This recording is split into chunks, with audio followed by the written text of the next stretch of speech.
Hi friends, welcome to cinema artist best. Cinema artist பெஸ்ட்டில் இப்போ நம்ம பார்க்க போகிற திரைப்படம் என்னன்னா all that left of you.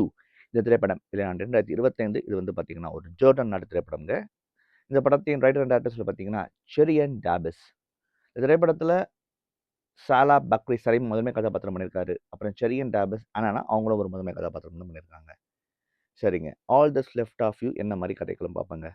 இந்த படம் வந்து ஜோர்டனோட தயாரிப்பாக இருந்தாலும் இது பேசிக்கலாக இஸ்ரேல் பாலஸ்தீன் கான்ஃப்ளிக்ட்டை பற்றி பேசுகிற ஒரு படம். எனக்கு தெரிஞ்சு நான் வந்து நிறைய பாலஸ்தீன் ஃபிலிம்ஸ் பார்த்துருக்கேன். மிக முக்கியமாக Israel Palestine conflict related films வந்து நான் எப்போயும் மிஸ் பண்ணதே கிடையாது. நான் அந்த அரசியல் வந்து நான் எப்பவுமே உற்று நோக்கிட்டே இருக்கிற ஒரு அரசியல். அது அந்த ஆரம்ப புள்ளி எது, அந்த ஆரம்ப புள்ளி இப்போ எப்படி மாறிக்கிட்டு இருக்கு, என்ன மாதிரி பிரச்சனைகள் அவங்க ஃபேஸ் பண்ணிக்கிட்டு இருக்காங்க. இது பாலஸ்தீன் மட்டும் இல்லை, பக்கத்து நாடான லெபனன்ல இருந்து எல்லாமே அந்த இஸ்ரேல் ஒட்டியுள்ள அரபு நாடுகள் வந்து எந்த மாதிரி பிரச்சனைகள் ஃபேஸ் பண்ணிட்டு இருக்காங்க முதற்கொண்டு அந்த அரசியலை நான் எப்பவுமே உற்று நோக்கிட்டு இருக்கிற ஒரு ஒரு ஒரு நபர் தான். ஸோ அந்த வகையில் வந்து இந்த படம் வந்து எனக்கு தெரிஞ்சு இஸ்ரேல் பாலஸ்தீன் கான்ஃப்ளிக்ட்டை ஃப்ரம் ஸ்டார்ட் அந்த அதோட ஆரம்ப புள்ளியிலிருந்து இன்ன வரைக்கும் எக்ஸ்ப்ளோர் பண்ண இந்த அளவுக்கு எந்த படமும் எக்ஸ்ப்ளோர் பண்ண தான் நான் பார்க்கல. அது என்னன்னா, அதுவும் பியூட்டிஃபுல்லாக பண்ண ஒரு விஷயம் என்னன்னா, அதை பொலிட்டிசைஸ் பண்ணாம ஒரு ஒரு ஒரு ஸ்ட்ரெயிட் பொலிட்டிக்கல் ஃபிலிமா இல்லாம, முழுக்க முழுக்க ஒரு ஃபேமிலி பேக்ட்ராப் அந்த ஃபேமிலி பின்புலத்துல அந்த பொலிட்டிக் அதாவது இ இது வந்து it's not a straight auditing political film. But அண்டர்லையிங்ல இது ரொம்ப முக்கியமான ஒரு விஷயத்த வந்து இந்த படம் வந்து பேசுறதா நான் வந்து பார்க்குறேங்க. Yeah! So coming back to the film. என்ன படத்தோட கதைக்களம் என்னன்னு பார்த்துருவோங்க. படத்தின் நாயகனான சலீம், சலீமுடைய தந்தை. அதாவது வந்து பார்த்தீங்கன்னா, 1900 அவரோட தந்தையோட நேம் என்னன்னு பார்த்தீங்கன்னா, ஷரீஃப். 1948ஆம் ஆண்டு, அதாவது உலக யுத்தம் 1 முடிந்த பிறகு 3 ஆண்டுகள் கழித்து இந்த கதைக்களம் தொடங்குது. இதில என்ன முக்கியமா பார்க்க வேண்டியது இருக்கு அப்படின்னு சொல்லி பார்த்தீங்கன்னா, கிட்டத்தட்ட வந்து முக்கியமான ஒரு விஷயம் என்ன அப்படின்னா, பிரிட்டிஷோட கண்ட்ரோல்ல வந்து பார்த்தீங்கன்னா, இவங்க ஆக்சுவலி ஸ்பீக்கிங் சாரி 1945 வரைக்கும் யூதர்கள வந்து இவன் கொன்று குவிச்சுட்டே இருந்தான். ஹிட்லர் வந்து பார்த்தீங்கன்னா, 1945 தான் போர் முடியுது. கிட்டத்தட்ட முடியும் தருவாயில தான் இது பாயிண்ட் ஆரம்பிக்குது. கதைக்களம் வந்து பார்த்தீங்கன்னா. ஸோ அப்படின்னும்போது என்ன ஆகுதுன்னு சொல்லி பார்த்தீங்கன்னா, அப்போ வந்து அந்த ஃபைட்ல வந்து யார் ஜெயிக்கிறாங்கன்னா, பிரிட்டிஷ் தான் ஜெயிக்குது. ரஷ்யன் சப்போர்ட்டர்ஸ், அமெரிக்கன் சப்போர்ட்டர்ஸ் தான் ஜெயிக்கிறாங்க. ஸோ பிரிட்டிஷ் வந்து பாலஸ்தீன முழுசா ஆக்கிரமிச்சிருது. ஆக்கிரமிச்சு, அங்க இருக்கிற பாலஸ்தீனியர்ல வந்து அவங்க வந்து வந்து பார்த்தீங்கன்னா, டோட்டலா கொலாப்ஸ் பண்ண ஆரம்பிக்கிறாங்க. Through the help of the Zionist. Zionist யாருன்ட்டு யாரும் கிடையாது. ஜூஸ். அப்போ என்ன ஆகுதுன்னு சொல்லி பார்த்தீங்கன்னா, ஆக்சுவலா த பாயிண்ட் இஸ் யூதர்களுக்கு ஒரு நாடு இல்ல.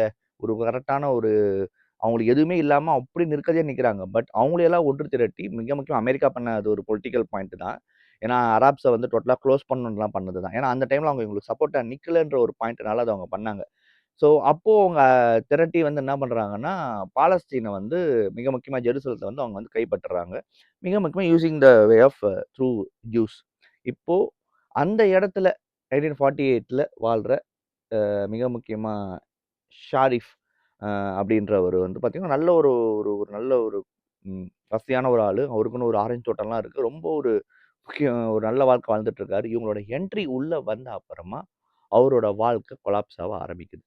ஸோ கொலாப்ஸ் ஆக ஆரம்பிச்சம்போது ஷாரிஃபோட மகன் சலீம், சலீமோட மனைவி ஆனான், இவங்க 2 பேருக்கும் பொறந்த குழந்தை நூர். இவங்களோட வாழ்க்கை எப்படி கொஞ்சம் கொஞ்சமா சிதைய ஆரம்பிக்குது. இறுதியில என்ன ஆச்சுன்றத சொல்ற படம் தான் all that's left of you.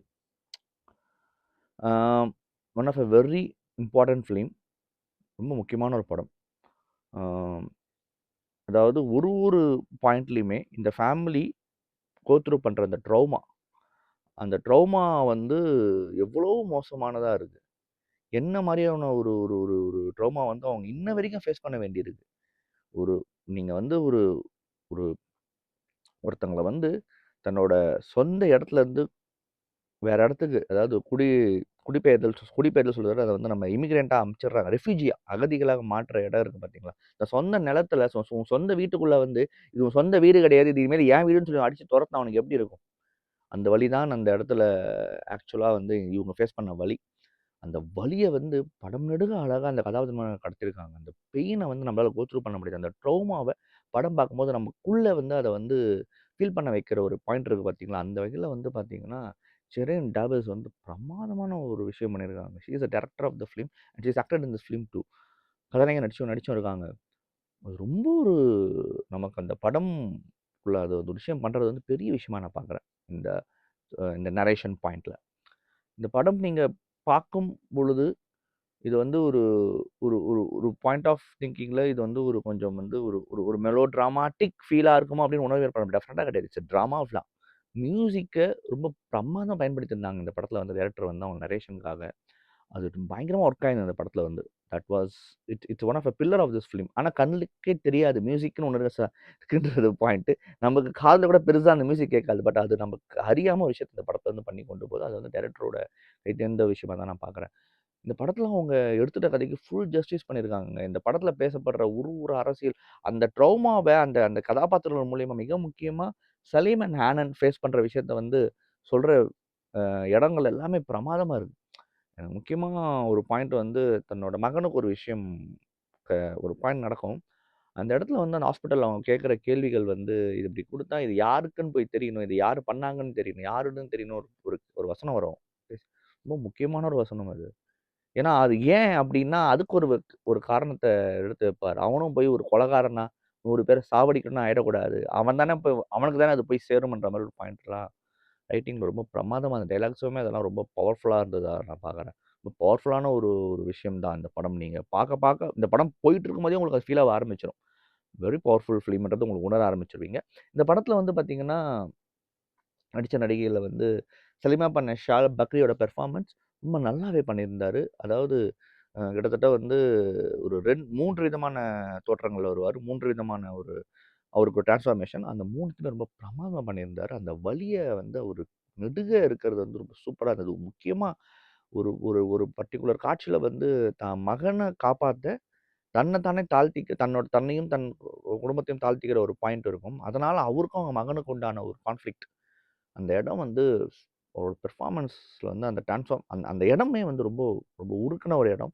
அந்த இடத்துல வந்து அதுக்கப்புறம் நடக்கிற விஷயங்களோட பெர்ஃபார்மன்ஸ்லாம் ரொம்ப குறிப்பிட்டு சொல்ல வேணும்னா, அந்த இடம் ரொம்ப நல்லா இருந்தது. அதே மாரி ஹாஸ்பிட்டல்ல அவங்க மகனுக்கான பேசுற இடம், இறுதியில அ அ ஒரு ஒரு ஒரு ஒரு பாயிண்ட் செட்டில் ஆகுற இடம். அந்த இடத்துல இந்த டிரான்ஸ்ஃபார்மேஷன் ஆஃப் திஸ் கேரக்டர் வந்து ரொம்ப பிரமாதமா பண்ணியிருந்தாருன்னு நான் சொல்லுவேன். அதே மாரி யானனா பண்ண கிளேர் டேவிஸ் அ பார்க்க ரொம்ப ஒரு நடிக்காத மாரி தெரியும். பட் ரொம்ப ஒட்டு கொஞ்சம் மிகையில்லாத ஒரு நடிப்பு. எந்த இடத்துலயும் மிகைப்படுத்தாம, ரொம்ப சட்டிலான ஒரு பெர்ஃபார்மன்ஸ் பண்ணியிருக்காங்க கிளேர் டேவிஸ். பிரமாதமாவே நடிச்சிருந்தாங்கன்னு சொல்லணுங்க. இந்த படம் நீங்க பார்க்கும்பொழுது, ஆக்சுவலா டெஃபினட்டா அந்த கான்ஃப்ளிக்ட் வந்து உங்களுக்கு கிளியராவும் புரியும். அதே சமயத்தில வந்து உங்களுக்கு டெஃபினட்டா அந்த படம் முடியும்போது, இது ஒரு மூவிங் பவர்ஃபுல் ஃபிலிமாவும் இருக்குன்றதுல எனக்கு சந்தேகம் கிடையாதுங்க. இந்த படம் வந்து பார்த்தீங்கன்னா, ஆக்சுவலா இந்த மாரி படங்கள்லாம் வந்து மிக முக்கியமா இத பத்தி நான் இங்க பேசணும். மிக முக்கியமா ஐரோப்பிய விருது வழங்கும் பெரிய ஃபிலிம் ஃபெஸ்டிவல்ஸ்ல எங்கேயுமே இந்த படம் நாமினேட் ஆகல. Berlin, Cannes, Venice. அது பட்டவர்த்தனமாவே தெரியுது. ஏன்னா, இது ஐரோப்பர்களை எதிர்க்கிற ஒரு சினிமாவா இருக்கிறதுனால யாருமே உள்ள கொண்டு வரலன்னு நெனைக்கிறேன். இது வந்து ரொம்ப ரொம்ப வருத்தத்துக்குரிய விஷயமா இருக்கு. ஏன்னா, இந்த மாரி படங்கள் எல்லாம் தான் வந்து ஃபிலிம் ஃபெஸ்டிவல்ஸ்ல நீங்க நம்ம வந்து கொண்டாட வேண்டிய படங்கள். பட் அதெல்லாம் வந்து மொத்தமாவே வந்து அவங்க வந்து அத நெக்லெக்ட் பண்றாங்கன்னு நெனைக்கும்போது, ரொம்ப ஒரு ரொம்ப அங்க அங்க ரைட் விங் ஐடியாலஜியோட பாயிண்ட் எந்த அளவுக்கு பெருசா இருக்குன்றது வந்து புரியுது. மோர் ஓவர் ரொம்ப மோர் தென் ரைட் விங் ஐடியாலஜி இதெல்லாம் ஈஸியா நெக்லெக்ட் பண்ணக்கூடிய இடத்துல வந்து இனி ஃபிலிம் ஃபெஸ்டிவல்ஸ் நடந்துட்டு இருக்குன்னும்போது வருத்தத்தையும் வந்து ஏற்படுத்துது. பட் இந்த படம் வந்து பார்த்தீங்கன்னா, நெறைய ஃபிலிம் ஃபெஸ்டிவல்ல கலந்துட்டு இருக்கு. Carlo Vivari, San Francisco film festival. அப்புறம் வந்து பார்த்தீங்கன்னா, சண்டன்ஸ்ல பிரீமியர் பண்ணப்பட்டிருக்கு. பட் இந்த படம் கிரீஸ்ல தெசலோனிக்கி ஃபிலிம் ஃபெஸ்டிவல்ன்ற ஒரு ஃபிலிம் ஃபெஸ்டிவல் இருக்கு. அதுவுமே ரொம்ப நல்ல ஃபிலிம் ஃபெஸ்டிவல் தான். அந்த ஃபிலிம் ஃபெஸ்டிவல்ல இந்த படம் வந்து ஆடியன்ஸ் அவார்ட் வந்து வின் பண்ணியிருக்குங்க. ஆ டெஃபினட்டா நீங்க என்ன பொறுத்தவரைக்கும் இட்ஸ் வெரி இம்பார்ட்டன்ட் ஃபிலிம். டெஃபினட்டா நீங்க all that's left of you படம் பாருங்க. ஒரு மிகச்சிறந்த படத்த பார்த்த திருப்தி உங்களுக்கு கண்டிப்பா இருக்கும். சந்தேகம் இல்லைங்க. மறுபடியும் தரமான உலக சினிமாவோடையோ, ரீஜனல் சினிமாவோடையோ, இல்ல ஷார்ட் ஃபிலிமோடையோ சந்திக்கிறேன். நன்றி, வணக்கம்.